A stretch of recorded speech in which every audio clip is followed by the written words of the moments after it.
পাশাপাশি যে খবরের দিকে নজর রাখবো, ওন্দা হাসপাতালে চুক্তিভিত্তিক নিয়োগ ঘিরে বিক্ষোভ শুরু হয়েছে। বিক্ষোভ তৃণমূল বিজেপির মধ্যে। তৃণমূল ব্লক সভাপতি এবং বিজেপি বিধায়কের যোগসাজশেই এই ঘটনা ঘটেছে, এমনটাই অভিযোগ। এবং যোগসাজশেই 28 জনকে নিয়োগের অভিযোগ উঠছে। ওন্দা হাসপাতালে চুক্তিভিত্তিক নিয়োগ ঘিরে ইতিমধ্যেই এই পরিস্থিতি, যেখানে বিক্ষোভ তৃণমূল এবং বিজেপির।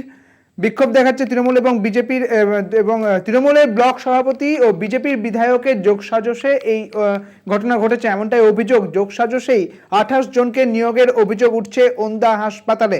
ওন্দা হাসপাতালে চুক্তিভিত্তিক নিয়োগ ঘিরে ইতিমধ্যে বিক্ষোভ পরিস্থিতি। বিক্ষোভ দেখাচ্ছে বিজেপি, বিক্ষোভ তৃণমূল এবং বিজেপির। অভিযোগ যে তৃণমূল এবং বিজেপির বিধায়কের যোগসাজশেই এই 28 জনের নিয়োগ হয়েছে। এই ওন্দার এই ঘটনা দেখতে পাচ্ছেন যে বিজেপির পক্ষ থেকে বিক্ষোভ দেখানো হচ্ছে। ওন্দার হাসপাতালে চুক্তিভিত্তিক নিয়োগ ঘিরে বিক্ষোভ তৃণমূল এবং বিজেপির মধ্যে। তৃণমূলের ব্লক সভাপতি, বিজেপির বিধায়কের যোগসাজশের এই অভিযোগ। 28 জনকে নিয়োগ করা হয়েছে বলে অভিযোগ। ওন্দা হাসপাতালে চুক্তিভিত্তিক নিয়োগ ঘিরে ইতিমধ্যেই বিক্ষোভের ছবি উঠে আসছে। বিক্ষোভ দেখাচ্ছেন বিজেপিরা। তৃণমূল এবং বিজেপির যোগসাজশে এই ঘটনা ঘটেছে বলে এমনটাই অভিযোগ উঠছে। আমাদের সঙ্গে রয়েছেন আমাদের প্রতিনিধি স্বরূপ গঙ্গোপাধ্যায়। স্বরূপ, বিস্তারিত জানবো তোমার থেকে এই ঘটনা, যে যেখানে চুক্তিভিত্তিক 28 জনের নিয়োগ হয়েছে ওন্দা হাসপাতালে, মূলত কি ঘটেছে? সুদীপ্ত, দেখো, ওন্দা সুপার স্পেশালিটি হাসপাতালে গতকাল 28 জনের নিয়োগ করা হয়েছে চুক্তিভিত্তিক অস্থায়ী কর্মী, এবং একটি গ্লোবাল প্রাইভেট নামে একটি সংস্থা তারা নিয়োগ করেছে।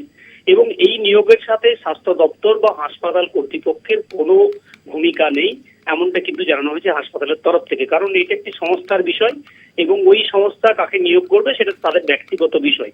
কিন্তু এইদিকে যেটা দেখা যাচ্ছে যে এই নিয়োগকে কেন্দ্র করে তৃণমূলের একটা অংশ যেমন বিক্ষোভ দেখাচ্ছে, পাশাপাশি বিজেপিও কিন্তু সামিল হয়েছে ওন্দা চৌমাথার মোড়ে রাস্তা অবরোধ করে। তৃণমূলের তরফ থেকে যেটা বলা হচ্ছে, ওন্দা ব্লক সভাপতির বিরুদ্ধে অভিযোগ করেছেন যে ওন্দা ব্লক সভাপতি এবং বিজেপি বিধায়ক দুজন মিলে যোগসাজশ করে আর্থিক লেনদেনের মাধ্যমে 28 জনের নিয়োগ করা হয়েছে। অন্যদিকে তৃণমূলের একটা অংশ যে অভিযোগটা করছে, সেই অভিযোগকে কিন্তু সম্পূর্ণরূপে অস্বীকার করেছে। যোগসাজশের যে অভিযোগ উঠছে, সেই অভিযোগ কারা করছেন? বিজেপির পক্ষ থেকে অভিযোগ করা হচ্ছে কি?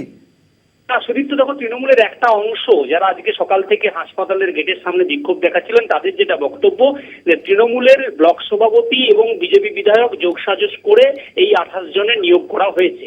অন্যদিকে বিজেপি বিধায়ক পাল্টা বিক্ষোভ শুরু করেছেন, যে দুর্নীতি হয়েছে নিয়োগ নিয়ে, সেখানে কিন্তু শাসক দলের নেতাকর্মীদের সেখানে কিন্তু সুযোগ দেওয়া হয়েছে, সাধারণ মানুষ বঞ্চিত হয়েছে, স্বচ্ছ নিয়োগ হোক এই দাবি নিয়ে আবার পাল্টা বিক্ষোভ শুরু করেছেন বিজেপি বিধায়ক অমরনাথ সাকা। অন্যদিকে যার বিরুদ্ধে এই অভিযোগ, উত্তমবীর, তার যেটা বক্তব্য যে এটা কিন্তু এই বিষয়ের সাথে তৃণমূলের কোনো সম্পর্ক নেই। এই নিয়োগটা করেছে যে সংস্থা ওখানে কাজ করছে, সেই সংস্থা তারা অস্থায়ী ভিত্তিক কর্মী নিয়োগ করেছে এবং স্বচ্ছতার সহিত করেছে। সমস্ত মানুষকে প্রাধান্য দেওয়া হয়েছে, এখানে কোনো দুর্নীতি হয়নি। কিন্তু যে তৃণমূলের চুক্তিভিত্তিক নিয়োগ ঘিরে ইতিমধ্যে বিক্ষোভের ছবি উঠে আসছে। অনেক ধন্যবাদ স্বরূপ তোমাকে। আমাদের সঙ্গে ছিলেন আমাদের প্রতিনিধি স্বরূপ গঙ্গোপাধ্যায়।